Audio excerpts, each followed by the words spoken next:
All right, guys, so we have some bombshell news coming out of Uvalde, Texas, involving the tragic mass shooting that happened at a local elementary school that ended up costing the lives of 19 kids and 2 adults. Now, this bombshell news that we have to cover here has to do with how and why this was allowed to happen, okay? And a lot of that has focused on the police in the school, right?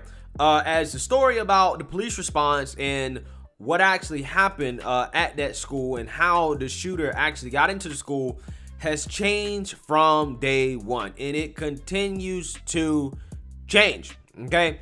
As the story allegedly goes, that there was in fact not a school resource officer there to confront the government, even though the initial story says that there was a school resource officer there to confront the government. Apparently there was not a school resource officer, and the reason that the gunman was able to get into the school so easily was because allegedly a teacher left the door open after seeing the gunman approaching the school, which in my opinion made no sense, okay, from the get-go. I don't understand why a teacher would leave a door open after you know, seeing a gunman approaching the school, but apparently that's the story that the Texas Police Department went with, okay? Again, we've been told a web of lies, and I'm saying that because apparently that was a lie, as there's new testimony coming out here now to suggest that that door that allegedly was left open by a teacher actually was not left open. Take a look. Breaking news right now at 5. New information about the shooting at Robb Elementary. Today, DPS says information about a teacher allegedly leaving a door propped open is not entirely true. Let's bring in KENS 5 reporter Vanessa Croy live at Robb Elementary. Vanessa. Well, Deborah, I just got off the phone with DPS and they tell me the teacher had propped that door open but was able to get back inside the building while that gunman was still in the parking lot. Now, what happened in the back of the school? Let us give you a better look. In the back around that corner near the teacher parking lot, DPS told us the teacher had propped open the door with a rock, and while she was in the parking lot, she saw the gunman. That's when she ran back inside the school, kicked the rock out of the way, and closed the door. Now, it's still unclear as of now why the door didn't lock when the teacher kicked the rock out of the way and went back inside. DPS just told us they are conducting, closely looking at surveillance video, conducting an investigation to figure out why that door did not shut and secure properly. Yeah, so basically another lie that was told that has now been changed to what is probably, I don't know, another lie, okay? Because if the door automatically locks, which I believe these doors do, and if they don't automatically lock, then that is a serious breach of security, okay? And whoever's in charge of making sure those doors automatically lock should be fired, okay? But apparently, you know, the teacher opened up the door and put a rock there to keep the door open or whatever, and removed the rock when she saw the shooter in the parking lot coming towards the school, and slammed the door shut, right? That's the story. But apparently this one time where if you actually needed the door to lock and to work, it happened to not lock. Again, I find this to be very strange, okay?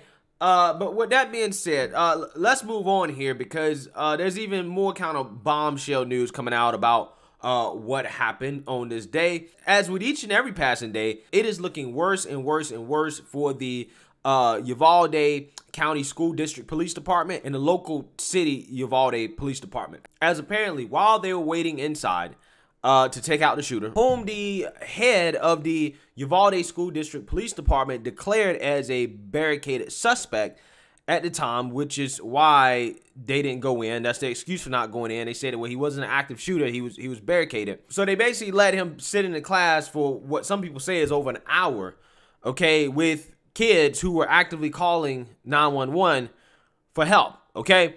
Apparently, what actually allowed Border Patrol to go in and to finally take out the suspect is apparently they had to call their superior, right, at the federal government, in order to override the commands from the head of the Uvalde School District Police Department. Take a look.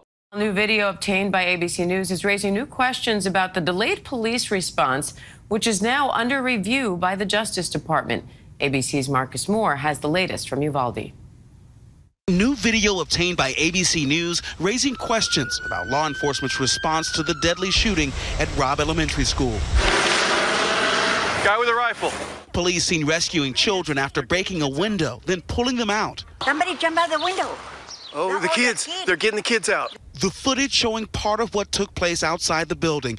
During those 77 minutes, the gunman went on a rampage inside. It also captures what appears to be dispatch audio, telling officers a student is calling from the classroom that the gunman had entered. We do have a child on row 12.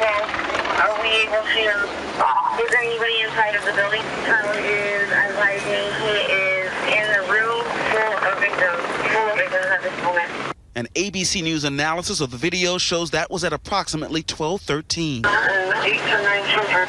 Again at 12:16. She's called back and said there was 8 to 9 students alive. But 19 students and 2 teachers lost their lives. Texas authorities say the school district police chief wrongly believed the situation was no longer an active shooter and had ordered tactical teams not to enter the classroom while the children desperately called 911 for help. It was a wrong decision, period. There's no excuse for that. The rampage finally stopping when sources say federal agents decided to go in and fatally shoot the gunman. Now the Justice Department is reviewing law enforcement's response. Just 2 months ago, Uvalde School District hosted an active shooter training for their 6-member police force. The Corps stating officers' first priority is to move in and confront the attacker, making it explicitly clear a first responder unwilling to place their lives of the innocent above their own safety should consider another career field. A lot of the initial blame, at least, has been placed on the local police chief there, who it said believed that this was just the gunman was barricaded and that this was no longer an active shooter situation, which is why he ordered officers not to go in. But the federal team that ended up actually going in and taking the shooter out, we're now hearing that it sounds like they went and sought orders from their own superior to be able to supersede the orders received at the scene to not go in. And so they went ahead, contacted their federal superior and said, can we do something? Can we go in? Because they're telling us not to. How do you deal with that kind of, who decides who the authority is once you arrive to a scene like that? And what happens if the authority, like in this case, it sounds, has the wrong information or is making just the wrong decision? Right. So typically in a mass shooting, the city or county police are the primary responders. And so they tend to do the initial work at a mass shooting, and then federal authorities follow, FBI, ATF, etc. In this case, Customs and Border Protection and the Border Patrol are heavily, there's a lot of them around this area, only because it's so close to the border, obviously. But the idea that even you have a police chief who says, we're not going to do this, I'm not sure that if myself and some other federal agents showed up, we would just tell him, you have kids inside dying. I don't care if he's shooting or not shooting. You have to get those kids out of there. And you're making the wrong decision, and we're taking over. I mean, that's pretty forceful, but that's what needed to be done. And I get why the Customs and Border Protection went to their management saying, what can we do? But you don't really have the time. You can't afford that step. Yeah, so basically they're saying that the local school district police chief was actually overruled by a federal superior. Okay, overruled, right? Which kind of explains why there was a Border Patrol team there that basically just waited for like 30 or 40 minutes when you had like 19 of them in the hallway and none of them went in, okay? Until they magically found the key from the janitor. Apparently they had to basically call their superiors in order to overrule the local police chief, which suggests that, again, this guy made the wrong decision, okay? And that kind of explains why this story keeps changing over time every single day, because somebody's trying to cover their ass, okay? And the main people that are telling the story here is the police. And you would think that it wouldn't take this many times from the police in order to get the story right, okay? But again, there's definitely something weird going on here, and there's some buffoonery afoot for certain, because now the local Uvalde Police Department and the Uvalde School District Police Department are now not cooperating with the Texas Department of safety. Take a look. We're starting this half hour, taking you back out to Uvalde with breaking news. New this afternoon, ABC News has learned that the Uvalde Police Department and Uvalde ISD Police are no longer cooperating with DPS in their investigation. Sources telling ABC News that the decision to stop cooperating in the investigation came after last week's news conference where DPS head Stephen McCaw said the decision of police to delay entry into the classroom where the gunman was, quote, a wrong decision. Neither police department nor DPS have responded to ABC's news request for comment.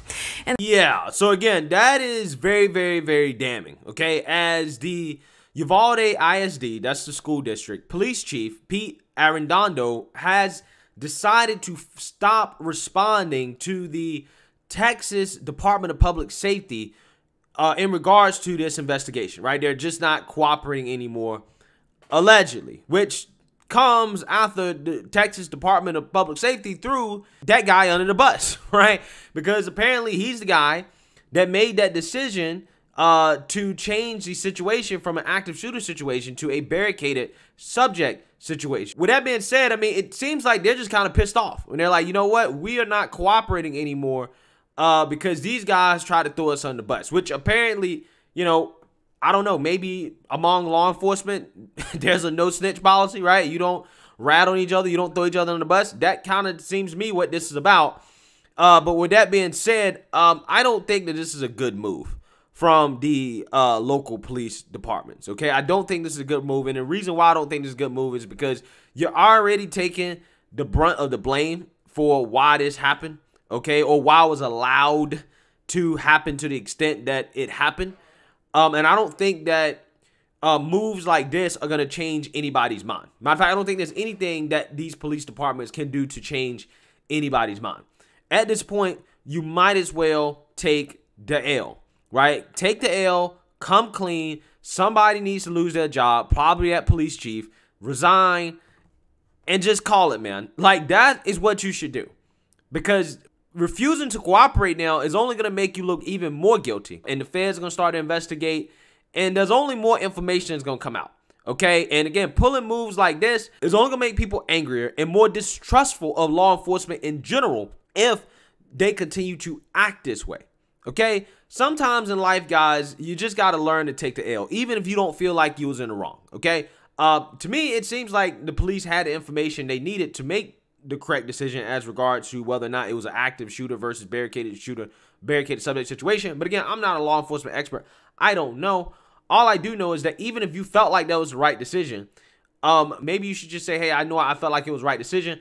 However, upon further reflection, it was the wrong decision. And just, again, take the L, man. Just take the L. Get it over with. Take responsibility for your failures, right? We got to take responsibilities for our failures in life, okay? Especially, again, in situations like this where I don't think you're changing anybody's mind, okay? Just take the L. Just take responsibility for what happened. What you don't do is this right here, okay? You don't stop cooperating when people are trying to find out why these kids lost their lives. This is the last thing that you want to do. It makes you look even worse, okay? Because, again, these people, these police departments have told nothing but lies from day one, and it seems like they're now getting caught up in their lives, and it's getting worse by the day. So let me know what you guys think. Make sure you like, comment, and subscribe. Most importantly, share a Black conservative perspective. Peace.